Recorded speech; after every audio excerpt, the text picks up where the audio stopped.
The smell hit me before the sound did. Thick, sour, the kind of smell that sticks to the back of your throat and makes your eyes burn. For half a second, my brain refused to process what I was seeing. A woman was on the floor of my house. My house trying to crawl backward, her hands slipping on the marble. A bucket tipped. Dark liquid spilled over her hair, her shoulders, her clothes. She screamed, not a movie scream, not dramatic, just raw fear. And then I realized that woman was my mother. That was the moment everything I thought I knew about my life cracked wide open. From the outside, my life looked flawless. People called me self-made, disciplined, lucky. I grew up poor, worked my way through school, built a logistics company from the ground up, and by my late 30s I had more money than I ever imagined as a kid sleeping on a thin mat in a rented room. Big house on a hill, security at the gate cars that cost more than my childhood home. You know the picture. And then there was my wife Celeste. Elegant, sharp, always composed. The kind of woman people leaned toward when she spoke. When I married her, everyone said I'd finally arrived. The only thing that didn't fit that picture, at least in Celeste's eyes, was my mother Evelyn. My mom was small, quiet, the kind of woman who apologized even when someone else bumped into her. She raised me alone after my father died in a construction accident. She sold food on the street, cleaned offices at night, skipped meals so I wouldn't. When I finally made it, I brought her to live with me. I was proud. I wanted the world to see the woman who built me. Celeste smiled when I introduced them. Perfect smile, but something behind it felt off like a door quietly closing. At first, nothing obvious happened. Just small comments. Why does she wake up so early? You don't have to wash clothes by hand here. She acts like we're still struggling. I brushed it off. My wife came from nothing too, and I thought maybe it was just adjustment. I traveled a lot for work. Deals, meetings, flights that blurred together. Every night I called home. Mom, are you okay? I'm fine, sweetheart. Celeste would lean into the frame, smiling. She's doing great. Don't worry. And I believed her. When I was home, everything looked fine. Celeste played the attentive wife. My mom smiled more. But when I left again, the house changed. It started with accidents. A bucket knocked over soaking my mom's clothes. Food forgotten until it spoiled. Doors locked for hours by mistake. Each time, Celeste apologized just enough to sound innocent. My mom never complained. Not once. Later, I realized why. She was afraid.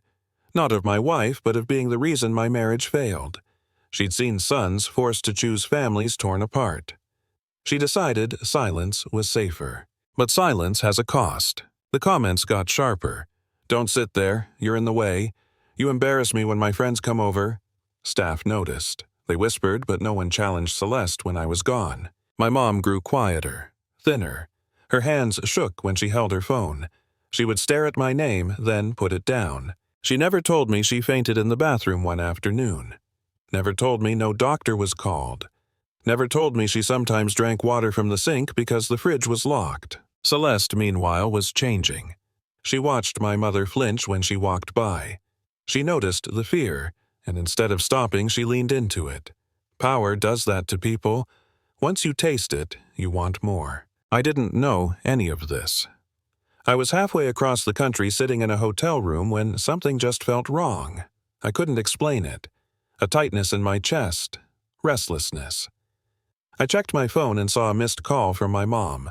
No message. I packed up and went home early. No warning.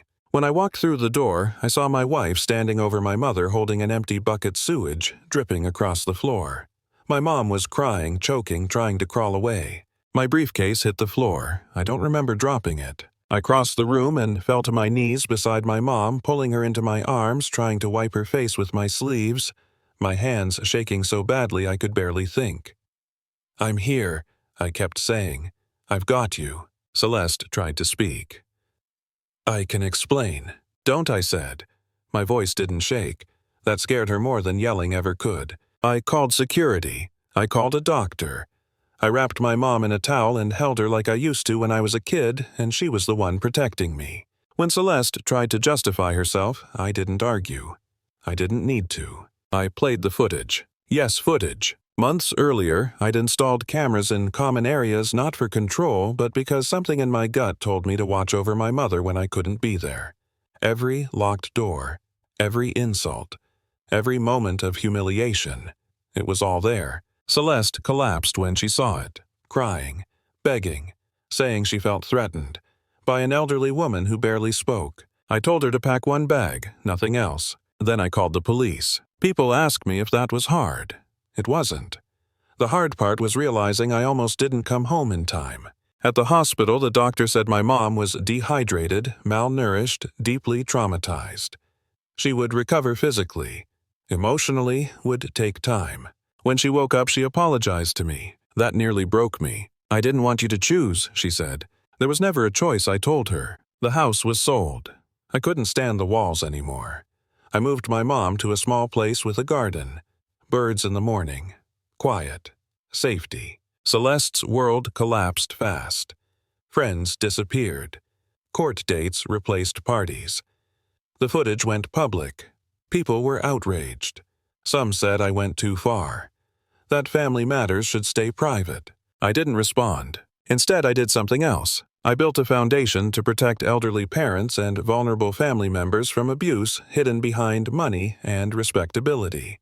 Hotlines, legal help, safe housing, no silence clauses, no payoffs. My mom didn't give speeches. She sat with people, listened, held hands, sometimes said I understand. That was enough. She still has bad nights. Sometimes she wakes up shaking.